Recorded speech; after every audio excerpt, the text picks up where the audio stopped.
जो आज का जो टॉपिक है वो सामान्य अध्ययन के टॉप 20 क्वेश्चनों पर आधारित है, जो एक ज्योग्राफी विषय पर आधारित है और जो बहुत ही इम्पोर्टेंट है जो आने वाले एग्जाम्स के लिए।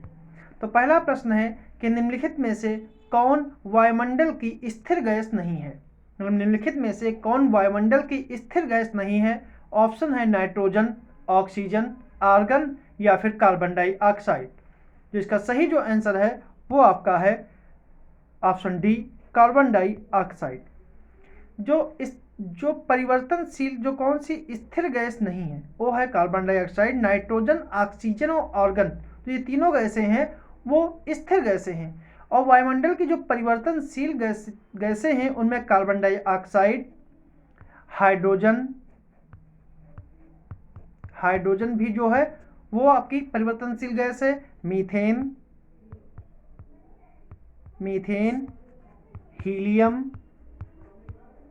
हीलियम, ठीक है, और ओजोन भी जो है वो परिवर्तनशील गैस कही जाती है। इसलिए सही आंसर जो है वो है कार्बन डाइऑक्साइड, जबकि नाइट्रोजन, ऑक्सीजन, आर्गन जो है वो स्थिर गैसें हैं और कार्बन डाइऑक्साइड जो है वो स्थिर गैस नहीं है। अगला प्रश्न है प्रश्न नंबर दूसरा कि विक्टोरिया झील निम्नलिखित में से किन देशों में स्थित है, इसे स्पर्श करती है। ऑप्शन है युगांडा, कीनिया, दक्षिणी सूडान और तंजानिया। कूट के आधार पर इसका चयन करना है 1-2, 1-2-4, 3-4 या फिर 1-4। जो इसका सही आंसर है वो आपका है 1-2-4, बी ऑप्शन इसका करेक्ट आंसर है, क्योंकि विक्टोरिया झील जो है वो अफ्रीका महाद्वीप की प्रमुख नदी है। यह अफ्रीका महाद्वीप की प्रमुख नदी है और यह युगांडा, कीनिया और तंजानिया को स्पर्श करती है, दक्षिणी सूडान से यह स्पर्श नहीं करती है, इसलिए इसका सही आंसर बी है। अगला प्रश्न है कि स्टेट ऑफ जिब्राल्टर किन दो देशों को अलग करती है। स्टेट ऑफ जिब्राल्टर जो है, जिब्राल्टर की जल संधि है, वह किन दो देशों को अलग करती है। ऑप्शन है मोरक्को और पुर्तगाल, दूसरा है अल्जीरिया व स्पेन, तीसरा है मोरक्को एवं अल्जीरिया और चौथा है मोरक्को व स्पेन। तो इसका जो सही आंसर है वो आपका है डी ऑप्शन, मोरक्को और स्पेन को यह अलग करती है, जबकि अटलांटिक महासागर, ठीक है, अटलांटिक महासागर और भूमध्य सागर, जो भूमध्य सागर है इनको यह जोड़ती है। तो मोरक्को और स्पेन को अलग करती है जिब्राल्टर की जल संधि, और अटलांटिक महासागर और भूमध्य सागर को जोड़ती है। अगला प्रश्न है कि भूकंप आने के पहले वायुमंडल में किस गैस की मात्रा बढ़ जाती है। तो इसका सही आंसर है ऑप्शन है रेडॉन, हीलियम, ऑक्सीजन और जीनॉन। तो इसका सही जो आंसर है वो है कि जब भूकंप आते हैं तो उस आने से पहले रेडॉन गैसों की मात्रा बढ़ जाती है, इसलिए इसका सही आंसर जो है वो ए है। ठीक है, इस गैस की मात्रा की वृद्धि होना मतलब ये दर्शाता है कि उस प्रदेश विशेष में भूकंप आने की संभावना है। अगला प्रश्न है कि निम्नलिखित में से कौन अंतर्जात बलों का उदाहरण है। ऑप्शन है पटल, विरूपणी बल, ज्वालामुखी क्रिया, सागरी तरंग या फिर भूकंप। इसका सही आंसर है वो आपका है सागरी तरंग। सागरी तरंग इसका सही आंसर है। बहता जल, सागरी तरंग, हिमानी, भूमिगत जल और पवन इसके जो हैं बहिर्जात बल के उदाहरण हैं। ठीक है, इसलिए सागरी तरंग जो है, ठीक है, वो अंतर्जात बलों का उदाहरण है। अगला प्रश्न है कि भूकंपीय तरंगों के संदर्भ में निम्नलिखित कथनों पर विचार कीजिए। पहला कथन है प्राथमिक तरंगों को पी तरंगे भी कहा जाता है और ये अनुदैर्घ्य तरंगे होती हैं और अनुदैर्घ्य और धन तरंगों की भांति चलती हैं। दूसरा है अनुप्रस्थ अथवा गौड़ तरंगों को यश तरंगे भी कहते हैं, ये प्रकाश तरंगों की भांति चलती हैं। और तीसरा है पी तरंगे सिर्फ ठोस माध्यम में चल सकती हैं, जबकि यश तरंगे ठोस एवं तरल दोनों माध्यम से चलती हैं। इसके ऑप्शन है केवल 1, 3, 3 और 2, 1 और 2 या फिर 1, 2, 3। प्रश्न नंबर 6 कूट के आधार पर चुनना था। इसका सही जो आंसर है वो आपका है सी ऑप्शन इसका सही आंसर है। 1 और 2 इसके सही आंसर हैं, क्योंकि यस तरंगे जो हैं सिर्फ ठोस माध्यम में चल सकती हैं और तरल माध्यम में प्रायः लुप्त हो जाती हैं। ठीक है, लुप्त हो जाती हैं। जो पी तरंगे जो होती हैं वो ठोस के साथ साथ तरल माध्यम में चलती हैं, और जो यस तरंगे होती हैं वो सिर्फ ठोस माध्यम में चल सकती हैं। इसलिए जो यहाँ लिखा हुआ है कि यस तरंगे ठोस और तरल दोनों में चल सकती हैं, इसलिए यह तीसरा कथन जो है वो गलत है। अगला प्रश्न है कि निम्नलिखित कथनों में विचार कीजिए कि आग्नेय चट्टानें परतदार होती हैं और इसमें जीवाश्म या फॉसिल्स पाए जाते हैं। दूसरा है अवसादी चट्टानें रवेदार होती हैं तथा इसमें जीवावशेष नहीं पाए जाते हैं। कौन सा कथन सत्य है? केवल एक, केवल दो, दोनों या फिर दोनों नहीं? इसका जो सही आंसर है वो आपका है डी ऑप्शन, क्योंकि आग्नेय चट्टानें जो हैं वो रवेदार होती हैं और इसमें जीवावशेष नहीं या जीवावशेष में नहीं पाए जाते हैं, जबकि अवसादी चट्टानें परतदार होती हैं और इनमें जीवाश्म पाए जाते हैं। तो इसलिए जो सही आंसर है वो आपका डी है। अगला प्रश्न है निम्नलिखित में से कौन सा मेघ या बादल प्रायः साफ मौसम की सूचना देता है? ऑप्शन है स्तरीय मेघ, कपासी वर्षी मेघ, उच्च स्तरीय मेघ या फिर कपासी मेघ। ठीक है, तो इसका सही आंसर है वो आपका है कपासी मेघ जो है वह बताता है कि मौसम या बादल प्रायः साफ मौसम की सूचना देता है। जो कपासी मेघ जो बादल होते हैं वो सूचना देते हैं कि मौसम साफ है। इनका आकार जो होता है वो गोभी के लगभग आकार का होता है, जो साफ मौसम की सूचना देते हैं। अगला प्रश्न है कि अवसादी चट्टानों के रूपांतरण से बनी शैलों की सूचियों का मिलान कीजिए। बलुका पत्थर, क्वार्टजाइट, चूना पत्थर, संगमरमर, शैल, स्लेट, इनमें से कौन सा सही सुमेलित नहीं है? एक और दो, कोई नहीं, एक, दो और तीन या फिर केवल दो? इसका सही आंसर है कि इसका सही आंसर है बी, कोई नहीं, क्योंकि सही सुमेलित, क्योंकि इसमें सभी के सभी जो हैं वो सारे के सारे सही सुमेलित हैं, इसलिए इसका बी ऑप्शन सही है। अगला प्रश्न है कि ज्वालामुखी का नाम Ojos del Salado Argentina Chile, Kilimanjaro Tanzania, Mount Rainier Ecuador, Mount Etna Sicily Italy. तो इसमें कौन सा सही सुमेलित नहीं है? केवल पहला जो ऑप्शन है वो है 1, 2, 4, दूसरा है केवल 3, तीसरा है 1 और 4 और चौथा है केवल 2। तो इसका सही आंसर क्या है? तो इसका सही आंसर जो है वो है बी, कि जो तीसरा है वो सही नहीं है, क्योंकि माउंट रेनियर जो है वह इक्वाडोर में ना होकर वह यूएसए में है, मतलब अमेरिका, स्टेट ऑफ अमेरिका में स्थित है माउंट रेनियर, ना कि इक्वाडोर में है, इसलिए इसका सही आंसर बी है। अगला प्रश्न है कि निम्नलिखित में से कौन सा द्वीप ज्वालामुखी की प्रक्रिया के उदाहरण है? ऑप्शन है लक्षद्वीप, मालदीव, मॉरिशस, रियूनियन द्वीप। कूट के आधार पर चुनना है 1, 2, 1, 3, 3, 4 या फिर 2 और 3। इसका जो सही आंसर है वो आपका है सी ऑप्शन।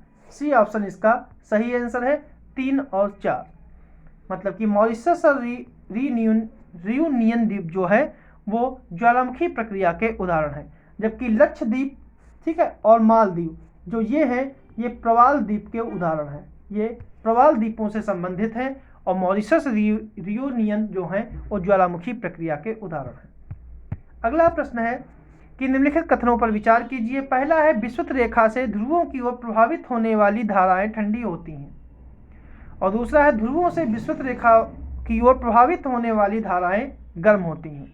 तो कौन सा कथन सही है? केवल एक, केवल दो, एक और दो दोनों, ना तो एक और ना ही दो? तो इसका सही जो आंसर है वो आपका है डी ऑप्शन, क्योंकि पृथ्वी जो है वो जो जो भूमध्य रेखा है, ठीक है, वो विषुवत रेखा से जब ध्रुवों की ओर जाएगा जो जल वह गर्म होगा, और जो ध्रुवों की तरफ से आएगा, ठीक है, वो ठंडा होगा। इसलिए दोनों कथन की विषुवत रेखा से ध्रुवों की ओर प्रभावित वाली धाराएं गर्म होती हैं, और ध्रुवों से विषुवत रेखा की ओर प्रभावित होने वाली धाराएं ठंडी होती हैं। इसलिए इसका कथन ना तो एक सही है और ना ही दूसरा सही है। अगला प्रश्न है कि सागरीय जल की लवणता में सबसे अधिक प्रतिशत किस लवण का होता है? Magnesium chloride, sodium chloride, potassium sulphate या कैल्शियम सल्फेट? इसका सही आंसर है वो आपका है सोडियम क्लोराइड। सोडियम क्लोराइड का इसका बी आंसर पूर्णतः सही है कि सोडियम क्लोराइड की मात्रा 77.8 होती है और मैग्नीशियम इसकी मात्रा जो है वो 77.8 होती है और मैग्नीशियम क्लोराइड की जो मात्रा होती है वो 10.9 होती है और पोटेशियम सल्फेट की मात्रा जो होती है 2.5 होती है और कैल्शियम सल्फेट की मात्रा जो है वो 3.6 होती है। इसलिए जो सही आंसर है वो है सोडियम क्लोराइड जिसकी मात्रा 77.8 होती है। अगला प्रश्न है, मेटल मुख्यतः बना होता है सिलिका और मैग्नीशियम से, दूसरा निकेल और लोहा से, तीसरा सिलिका या और एल्युमिनियम से और चौथा निकेल और मैग्नीशियम से। मेटल मुख्यतः बना होता है, इसका सही आंसर है वो आपका है ए ऑप्शन, सिलिका और मैग्नीशियम से। क्योंकि जो क्रस्ट होता है, क्रस्ट जो होता है वो सिलिका और एल्युमिनियम से बना होता है। जो क्रस्ट होता है पृथ्वी की सबसे ऊपरी परत, वह क्योंकि पृथ्वी की 3 परतें हैं, क्रस्ट मेटल और कोर।